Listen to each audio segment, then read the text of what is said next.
Bonjour, je suis Sarah Montin, maîtresse de conférence à l'Université de Sorbonne Nouvelle. Je viens de publier un livre issu de ma thèse au Sorbonne Université Presse et consacré au Walpole.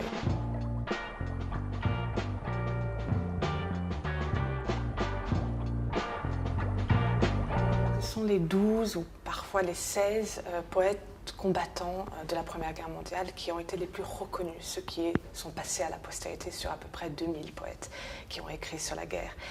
Je ne dirais pas qu'ils ont formé un groupe parce que voilà, ils se connaissaient certains entre eux, ni d'ailleurs une école parce qu'ils n'ont pas de programme à proprement parler ou de manifeste, mais on peut dire que leur conception du poète, du rôle du poète dans la société, également le rôle de la poésie comme vecteur de témoignage, c'est ça ce qui a fait école. Je pense aussi que c'est parce qu'il y a une tradition en Angleterre de passer par la poésie pour écrire la guerre, depuis l'époque napoléonienne, les guerres impériales.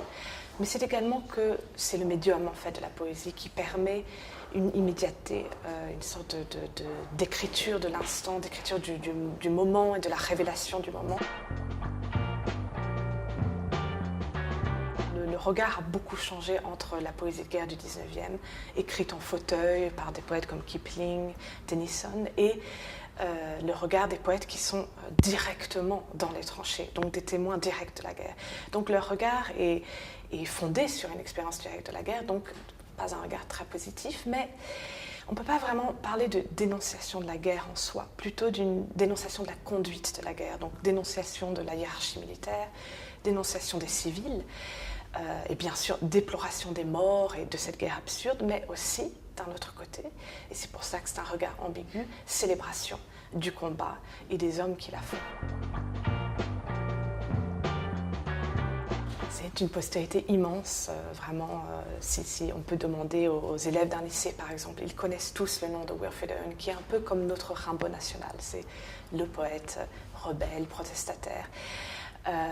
Les politiciens citent tout le temps leurs poèmes encore de nos jours. Les journaux publient ces poèmes, donc beaucoup plus qu'en France. Tout simplement parce que la mémoire de la Première Guerre mondiale repose sur la poésie au Royaume-Uni et non sur les romans et les autobiographies comme en France. Et donc cette postérité, on la voit également à l'œuvre dans la littérature, puisque les Walpole sont devenus des personnages de fiction, comme dans par exemple Alan Hollinghurst ou Pat Barker. Et donc cette postérité est fondée sur la figure du poète, la figure très romantique du jeune poète combattant, plus que sur les textes eux-mêmes, qui au fond ont été un peu oubliés dans cette mémorialisation. Et donc mon livre essaye d'adresser ce problème et de revenir peut-être un peu plus au texte, et peut-être moins à la figure héroïque du poète combattant.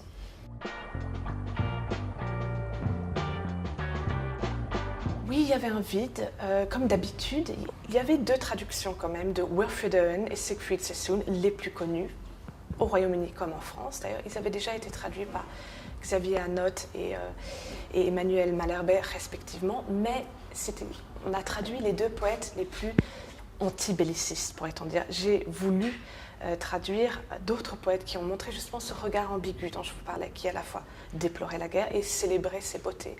Et j'ai choisi ceux qui étaient le plus proches de mon cœur, Ivor Gunn et Rosenberg, mais je pense qu'il y a encore beaucoup à faire pour montrer en fait le contraste entre un Apollinaire français et la vision qu'avaient les poètes anglais de la guerre, alors qu'ils étaient à 50 km de distance sur le champ de bataille. Mais ce sont des visions totalement étrangères l'une à l'autre.